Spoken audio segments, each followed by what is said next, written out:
الثورة مش إن شعب يقلب نظام حكم، الثورة يعني انتهاء عصر وبداية عصر جديد أقوى وأنجح وأذكى. سنة 1760 حصلت الثورة الصناعية الأولى لما استخدموا الفحم كمصدر طاقة يحرك السكك الحديدية، وفي سنة 1867 اخترعوا الكهرباء وعملت طفرة في كل المجالات الصناعية، وبكده دي الثورة الصناعية الثانية.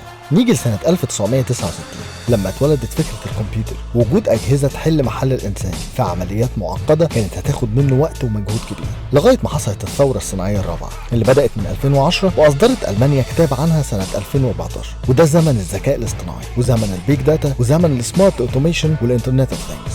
احنا عملنا أكتر من 16 نظام ذكي يخلينا جزء من الثورة دي، كل واحد بيخدم مجالات معينة باستخدام ال RFID تكنولوجي. باستخدام سمارت روبوت عملنا نظام يحول أي مخزن لمخزن ذكي، ونظام يسرع البروسيس اللي بتدعم خطوط الإنتاج وبتضمن جودتها، ونظام ثالث يساعد في أمن وسلامة المنشآت، ونظام رابع وخامس وسادس، وأنظمة كتير منها اللي خدمنا بيها بلدنا ومنها اللي خدمنا بيها الإنسانية ومنها اللي خدمنا بيها نفسنا.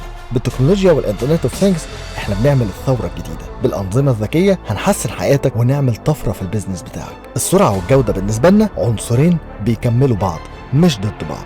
احنا RFID Egypt أسرع من المستقبل.